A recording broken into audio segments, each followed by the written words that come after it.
دنیا میں جو بھی مسلمان اپنے حق کے لیے کھڑا ہوتا ہے اور جب اس کو حق کا حق نہیں ملتا اور وہ زبردستی اس کا حق چھینتا ہے تو اس کو ایک خطا ملتا ہے دہشت گرد، لیکن اصل میں وہ دہشت گرد نہیں ہوتا، اپنے حق کے لیے لڑ رہا ہوتا ہے۔ اسی طرح کشمیر بھی اپنے حق کے لیے بھارت کے خلاف لڑ رہا ہے، لیکن کشمیر میں آزادی کے لیے اٹھنے والی ہر آواز کو ہمیشہ کی طرح دبا دیا جاتا ہے، کبھی یاسر ملک کی صورت میں اور کبھی آسیہ اندرابی۔ جی ہاں دوستوں، پچھلے دنوں میں آسیہ اندرابی کو دلی کی عدالت میں عمر قید اور ان کی دونوں ساتھیوں کو 30 سال کی قید سنا دی گئی، اور ان پر کون سا جرم عائد کیا گیا؟ پاکستانی پرچم لہرانے کی جرم تھا ان پر۔ پاکستانی پرچم تو کشمیر میں آئے روز لہرائے جاتے ہیں اور اب کشمیر بنے گا پاکستان کے نعرے روز آپ کو سننے کو ملیں گے، لیکن آسیہ اندرابی کو کسی نہ کسی کیس میں پھنسا کر عمر قید اور ان کے ساتھیوں کو بھی 30 سال کی قید دے کر وہ ان کی پارٹی پر پریشر ڈالا جاتے تھے۔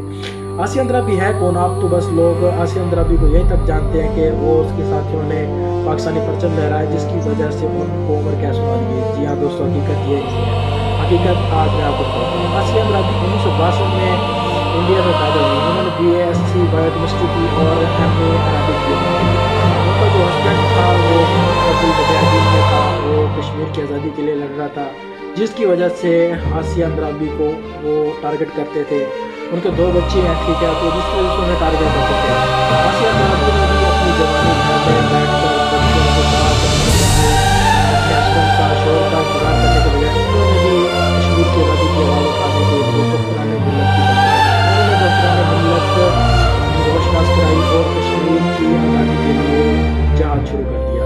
ان کا جہاد بندوق اٹھا کر لڑنے والا نہیں تھا، ان کا جو جہاد تھا اور ان کی پارٹی کا جو مقصد تھا وہ بھارت کا مظلوم جو چہرہ ہے، وہ مظلوم بنا پھرتا جو کشمیر پر ظلم کرتا ہے، وہ دنیا سے روشناس کرانا تھا، اور ان کی پارٹی کا صرف ایک ہی مقصد تھا کہ کشمیر کو بھارت سے آزادی دلوانا۔